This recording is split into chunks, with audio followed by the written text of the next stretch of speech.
Potato, mushroom, and caramelized onion pierogies. First, place 2 cups of full-fat Greek yogurt, 1 egg, and a teaspoon of salt in a mixing bowl.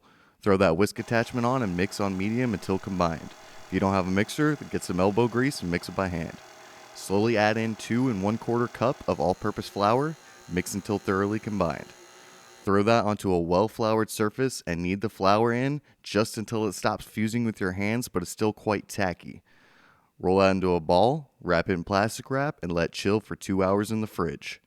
Now let's get the filling ready. Chop 2 medium potatoes and throw those in some water and boil until soft. Take 1 medium onion and about 1 pound of mushrooms, dice those finely. Caramelize the onions in a skillet with 1 tablespoon of unsalted butter, low and slow, you don't want to burn them.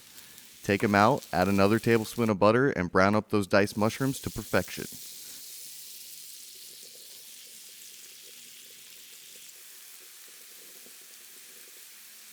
Drain your potatoes and mash them up with a tablespoon of butter, some salt and pepper.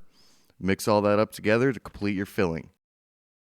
Now, we need to flour a surface and roll out half the dough to about 1/8 inch thick. We want it to stay cold, so we're going to do that half the dough at a time. Use a cup or a cookie cutter to make 2 to 3 inch rounds. Re-roll the scraps and cut as many out as you can.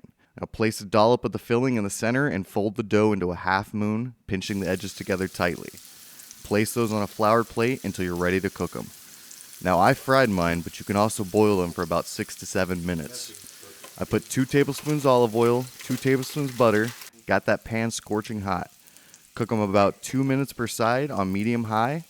I took some Greek yogurt, fresh dill, salt and pepper, and made a little dipping sauce.